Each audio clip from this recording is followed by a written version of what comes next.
ക്രിസ്തുവിലുള്ള പ്രിയപ്പെട്ട സഹോദര സഹോദരന്മാരെ, ദൈവവചനം ലേവ്യരുടെ പുസ്തകത്തിനുള്ള വായന. ദൈവത്തിൻ്റെ ജനം പരിശുദ്ധന്മാരായിരിക്കണം. നിങ്ങൾ പരിശുദ്ധരായിരിക്കുവിൻ, എന്തെന്നാൽ നിങ്ങളുടെ ദൈവവും കർത്താവുമായ ഞാൻ പരിശുദ്ധനാണ്.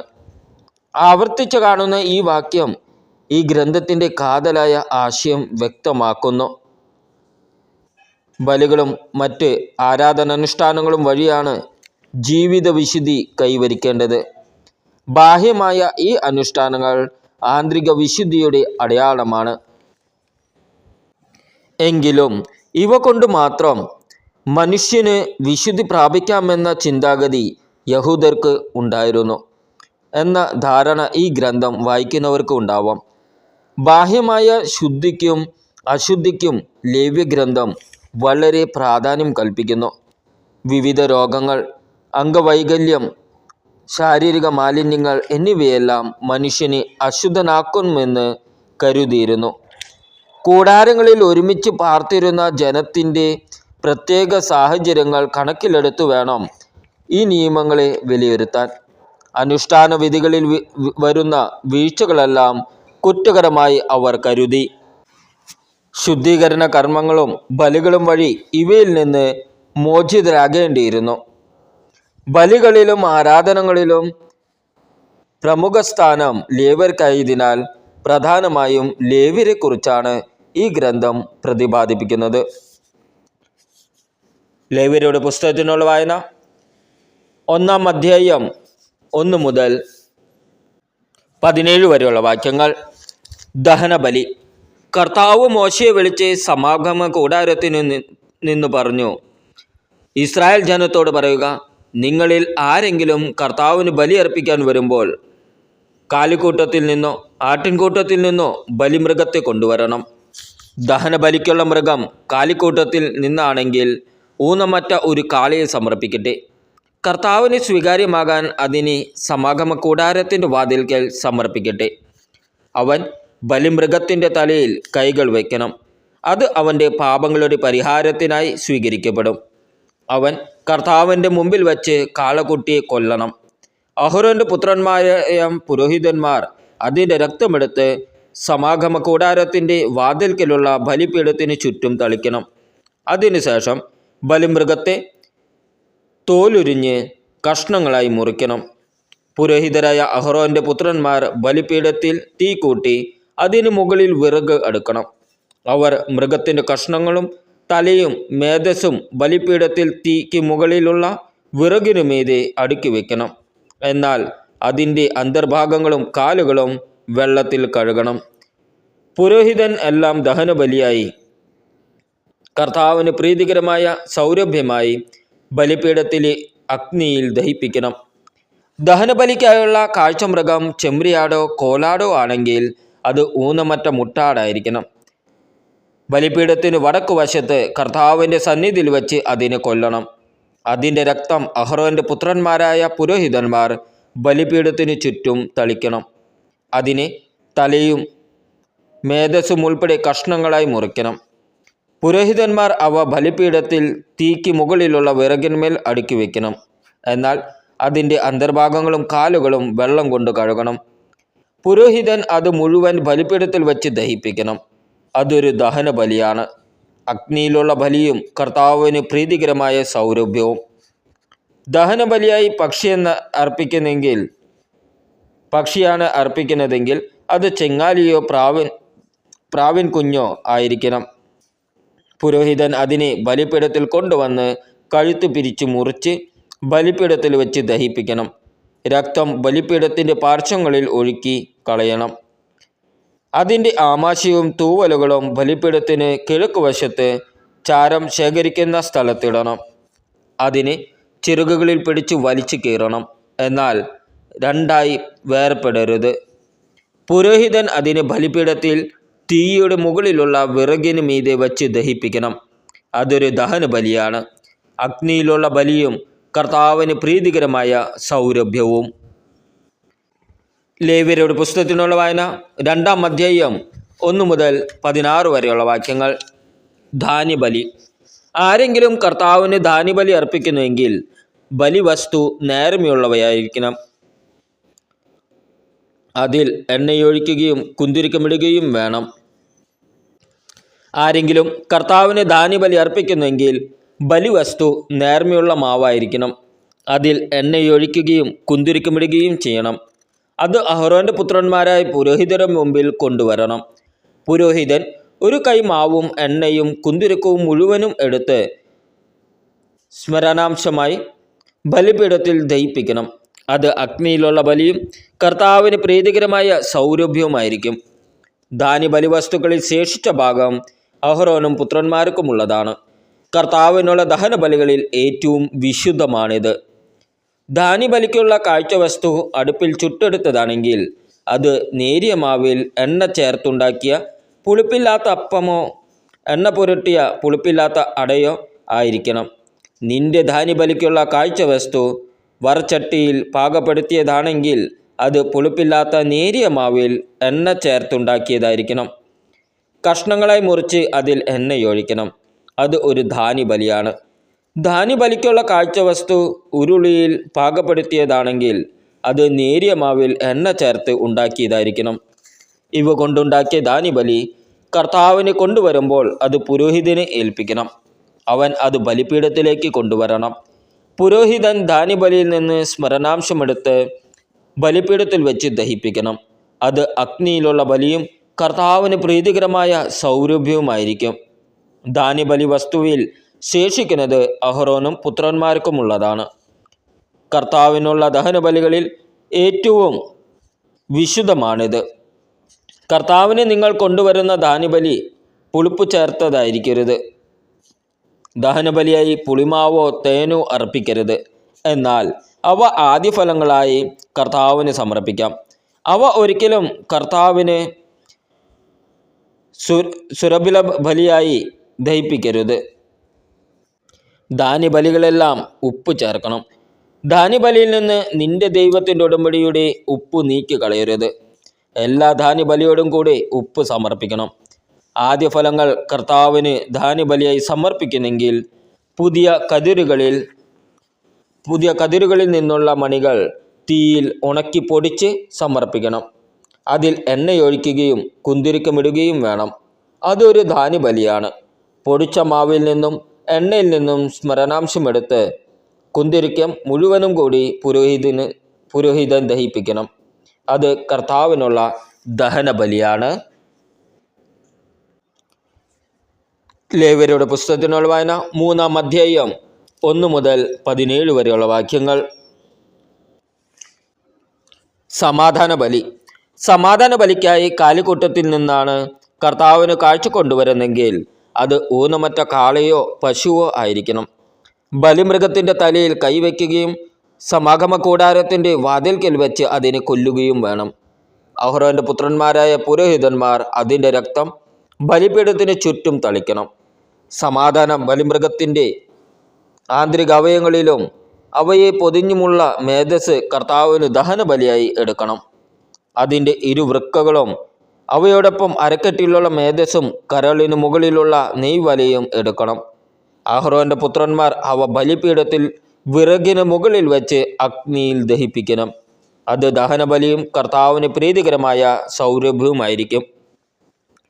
ആട്ടിൻകൂട്ടത്തിൽ നിന്നാണ് സമാധാന ബലിക്കായി കർത്താവിന് കാഴ്ച കൊണ്ടുവരുന്നതെങ്കിൽ അത് ഊനമറ്റ മുട്ടാടോ പെണ്ണാടോ ആയിരിക്കണം. ആട്ടിൻകുട്ടിയെയാണ് ബലിവസ്തുവായി സമർപ്പിക്കുന്നതെങ്കിൽ അതിനെ കർത്താവിൻ്റെ മുമ്പിൽ കൊണ്ടുവരട്ടെ.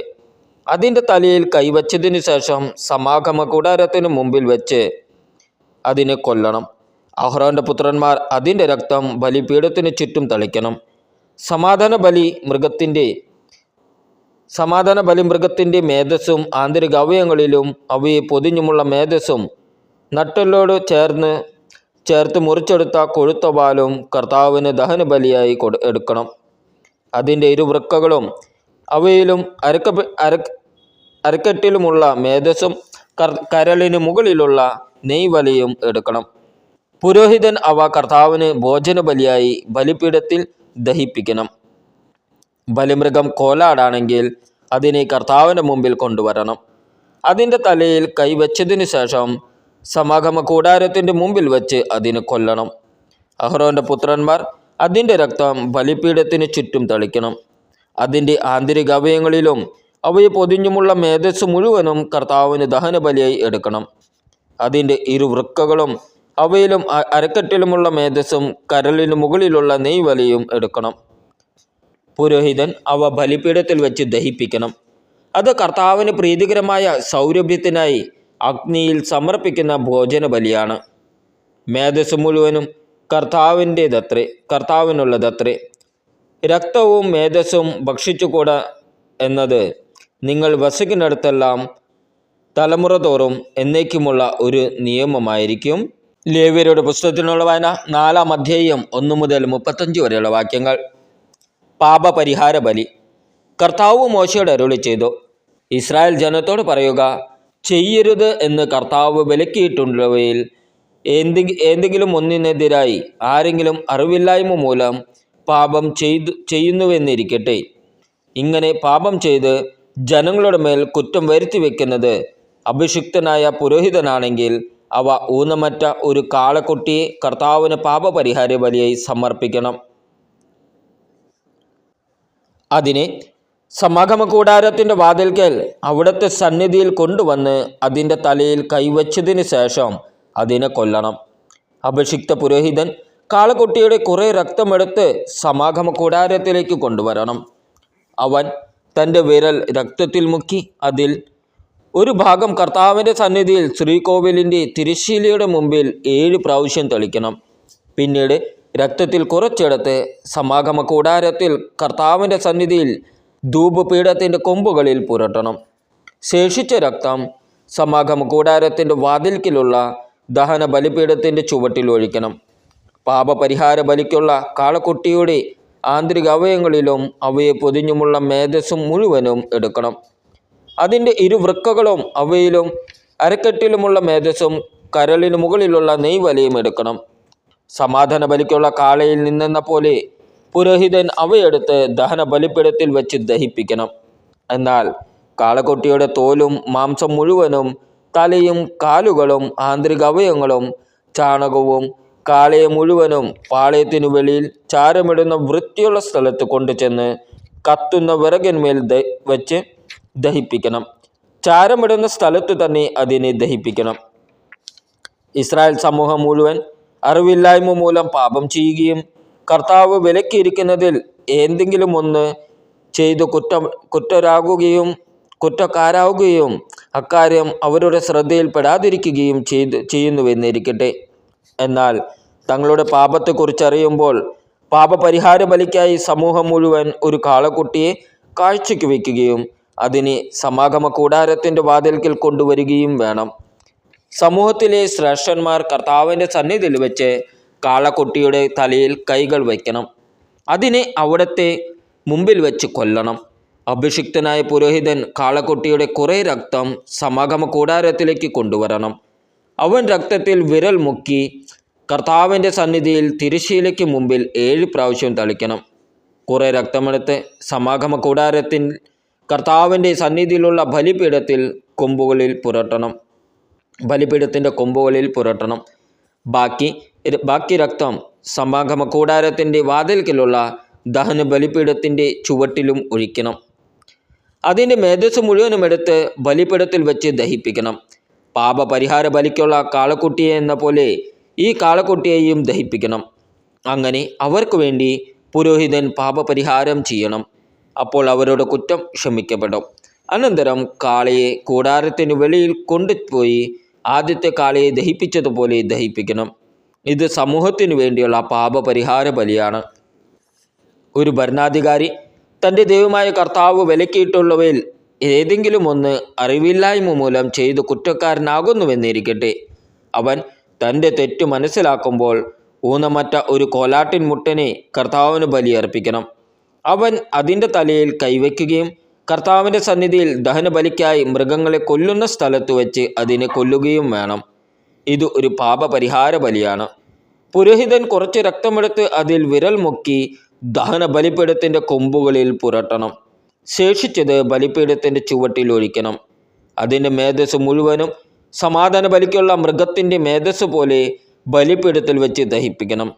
അങ്ങനെ പുരോഹിതൻ അവൻ്റെ പാപത്തിന് പരിഹാരം ചെയ്യണം. അപ്പോൾ കുറ്റം ക്ഷമിക്കപ്പെടും. ജനങ്ങളിൽ ആരെങ്കിലും കർത്താവ് വിലക്കിയിട്ടുള്ളതിൽ ഏതെങ്കിലും ഒന്ന് അറിവില്ലായ്മ കൊണ്ട് ചെയ്ത് കുറ്റക്കാരനായിരിക്കട്ടെ. അവൻ തൻ്റെ തെറ്റ് മനസ്സിലാക്കുമ്പോൾ ഊനമറ്റ ഒരു പെൺകോലാടിനെ പാപപരിഹാരത്തിനായി സമർപ്പിക്കണം. അവൻ ബലിമൃഗത്തിൻ്റെ തലയിൽ കൈവയ്ക്കുകയും ദഹനബലിക്കുള്ള സ്ഥലത്ത് വെച്ച് അതിനെ കൊല്ലുകയും വേണം. പുരോഹിതൻ കുറച്ച് രക്തമെടുത്ത് അതിൽ വിരൽ മുക്കി ദഹനബലിപീഠത്തിൻ്റെ കൊമ്പുകളിൽ പുരട്ടുകയും ശേഷിച്ചത് ബലിപീഠത്തിൻ്റെ ചുവട്ടിൽ ഒഴിക്കുകയും വേണം. സമാധാന ബലിക്കുള്ള മൃഗത്തിൽ നിന്ന് മേധസ് മാറ്റിയെടുക്കുന്നത് പോലെ അതിൻ്റെ മേധസ് മുഴുവൻ എടുത്ത് പുരോഹിതൻ കർത്താവിന് പ്രീതികരമായ സൗരഭ്യത്തിനായി ബലിപീഠത്തിൽ വെച്ച് ദഹിപ്പിക്കണം. അങ്ങനെ പുരോഹിതൻ അവന് വേണ്ടി പരിഹാരം ചെയ്യണം. അപ്പോൾ തെറ്റ് ക്ഷമിക്കപ്പെടും. പാപപരിഹാര ബലിക്കായി ചെമ്മരിയാടിനെയാണ് കൊണ്ടുവരുന്നതെങ്കിൽ അത് ഊനമറ്റ പെണ്ണാടായിരിക്കണം. അതിൻ്റെ തലയിൽ കൈവച്ചതിന് ശേഷം ദഹന ബലിമൃഗത്തെ കൊല്ലുന്ന സ്ഥലത്ത് വച്ച് അതിനെ പാപപരിഹാര ബലിക്കായി കൊല്ലണം. പുരോഹിതൻ അതിൻ്റെ കുറച്ച് രക്തമെടുത്ത് അതിൽ വിരൽ മുക്കി ദഹന ബലിപീഠത്തിൻ്റെ കൊമ്പുകളിൽ പുരട്ടണം. ശേഷിച്ചത് ബലിപീഠത്തിൻ്റെ ചുവട്ടിൽ ഒഴിക്കണം. സമാധാന ബലിക്കുള്ള ആട്ടിൻകുട്ടിയിൽ നിന്ന് എന്ന പോലെ അതിൻ്റെ മേധസ് മുഴുവനും എടുക്കണം. പുരോഹിതൻ അത് കർത്താവിന് ദഹനബലിയായി ബലിപീഠത്തിൽ വെച്ച് ദഹിപ്പിക്കണം.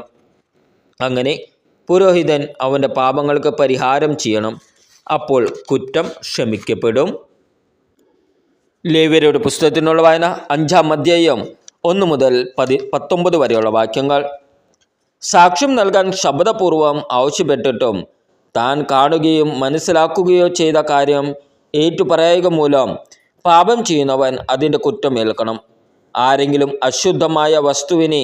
അശുദ്ധമായ വന്യമൃഗം, കന്നുകാലി, ഇഴജന്തു ഇവയിൽ ഏതിൻ്റെയെങ്കിലും ശവത്തെ സ്പർശിക്കുകയും അവൻ അത് അറിയാതിരിക്കുകയും ചെയ്താൽ അറിയുമ്പോൾ അവൻ അശുദ്ധനും കുറ്റക്കാരനുമായിരിക്കും. ഒരുവൻ തന്നെ അശുദ്ധനാക്കുന്ന ഏതെങ്കിലും തരത്തിലുള്ള മാനുഷിക മാലിന്യത്തെ സ്പർശിക്കുകയും അത് അറിയാതിരിക്കുകയും ചെയ്താൽ അറിയുമ്പോൾ അവൻ കുറ്റക്കാരനായിരിക്കും. നന്മയാകട്ടെ തിന്മയാകട്ടെ താൻ അത് ചെയ്യുമെന്ന് ഒരുവൻ അവിവേകമായി ആണയിട്ട് പറയുകയും അക്കാര്യം വിസ്മരിക്കുകയും ചെയ്താൽ ഓർമ്മിക്കുമ്പോൾ അവൻ കുറ്റക്കാരനായിരിക്കും. ഇവയിൽ ഏതെങ്കിലും കാര്യത്തിൽ ഒരുവൻ കുറ്റക്കാരനാണെങ്കിൽ അവൻ തൻ്റെ പാപം ഏറ്റുപറയണം. അവൻ ഒരു ചെമ്മരിയാടിനെയോ കോലാടിനെയോ കർത്താവിന് പാപപരിഹാര ബലിയായി അർപ്പിക്കണം. പുരോഹിതൻ അവനു വേണ്ടി പാപപരിഹാരം ചെയ്യുകയും വേണം. ആട്ടിൻകുട്ടിയെ നൽകാൻ കഴിവില്ലെങ്കിൽ അവൻ്റെ പാപത്തിന് പരിഹാരമായി 2 ചെങ്ങാലികളെയോ 2 പ്രാവിൻ കുഞ്ഞുങ്ങളെയോ കർത്താവിൻ്റെ മുമ്പിൽ കൊണ്ടുവരണം. ഒന്ന് പാപപരിഹാര ബലിക്കും മറ്റേത് ദഹന ബലിക്കും. അവയെ പുരോഹിതൻ്റെ അടുക്കൽ കൊണ്ടുവരണം. പുരോഹിതൻ ആദ്യം പാപപരിഹാര ബലിക്കുള്ളതിനെ അർപ്പിക്കണം. അതിൻ്റെ കഴുത്ത് പിരിച്ചൊടിക്കണം. തല വേർപ്പെടുത്തരുത്. ബലിയർപ്പിച്ച പക്ഷിയുടെ കുറെ രക്തമെടുത്ത് പുരോഹിതൻ ബലിപീഠത്തിൻ്റെ പാർശ്വത്തിൽ തളിക്കണം. ശേഷിച്ച രക്തം ബലിപീഠത്തിൻ്റെ ചുവട്ടിൽ ഒഴുക്കി കളയണം. ഇത് പാപപരിഹാര ബലിയാണ്. രണ്ടാമത്തേതിനെ വിധിപ്രകാരം ദഹനബലിയായി സമർപ്പിക്കണം. പുരോഹിതൻ അവനു വേണ്ടി പാപപരിഹാരം ചെയ്യണം. അപ്പോൾ കുറ്റം ക്ഷമിക്കപ്പെടും. 2 ചെങ്ങാലികളെയോ 2 പ്രാവിൻ കുഞ്ഞുങ്ങളെയോ നൽകാൻ കഴിവില്ലെങ്കിൽ താൻ ചെയ്ത പാപങ്ങൾക്ക് പരിഹാരമായി ഒരു എഫായുടെ 10-1 നേരിയ മാവ് അവൻ പാപപരിഹാര ബലിക്കായി നൽകണം. പാപപരിഹാര ബലിക്ക് വേണ്ടിയുള്ളതാകിയാൽ അതിൽ എണ്ണയൊഴിക്കുകയോ കുന്തിരിക്കുമിടുകയോ അരുത്. അത് പുരോഹിതൻ്റെ അടുക്കൽ കൊണ്ടുവരണം.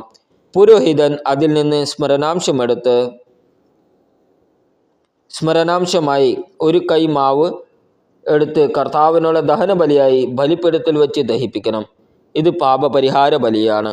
മേൽപ്പറഞ്ഞവയിൽ ഒരുവൻ ചെയ്ത പാപത്തിന് പുരോഹിതൻ അവനു വേണ്ടി പരിഹാരം ചെയ്യണം. അപ്പോൾ കുറ്റം ക്ഷമിക്കപ്പെടും. ശേഷിച്ച മാവ് ധാന്യബലി എന്നതുപോലെ പുരോഹിതനുള്ളതാണ്. പ്രായശ്ചിത്ത ബലി. കർത്താവ് മോശയോട് അരുളി ചെയ്തു, കർത്താവിന് നൽകേണ്ട കാണിക്കകളുടെ കാര്യത്തിൽ ആരെങ്കിലും അറിയാതെ തെറ്റ് ചെയ്താൽ വിശുദ്ധ മന്ദിരത്തിലെ നിരക്കനുസരിച്ച് ഒരു നിശ്ചയിക്കുന്നത്ര ഷെക്കൽ വെള്ളി വിലയുള്ള ഊനമറ്റ ഒരു മുട്ടാടിനെ ആട്ടിൻപറ്റത്തിൽ നിന്ന് പ്രായശ്ചിത്ത ബലിയായി അർപ്പിക്കണം. വിശുദ്ധ വസ്തുക്കൾക്ക് നഷ്ടം വരുത്തുന്നവൻ പരിഹാരത്തുകയും അതിൻ്റെ അഞ്ചിലൊന്നും കൂടി പുരോഹിതന് ഏൽപ്പിക്കണം. പുരോഹിതൻ പ്രായശ്ചിത്ത ബലിക്കുള്ള മുട്ടാടിനെ അർപ്പിച്ച് അവനു വേണ്ടി പാപപരിഹാരം ചെയ്യട്ടെ. അപ്പോൾ അവൻ്റെ കുറ്റം ക്ഷമിക്കപ്പെടും. കർത്താവ് വിലക്കിയിട്ടുള്ളവയിൽ ഏതെങ്കിലും ഒന്ന് പ്രവർത്തിച്ച് പാപം ചെയ്യുന്നവൻ അറിയാതെയാണ് അത് ചെയ്തതെങ്കിൽ തന്നെയും കുറ്റക്കാരനാണ്.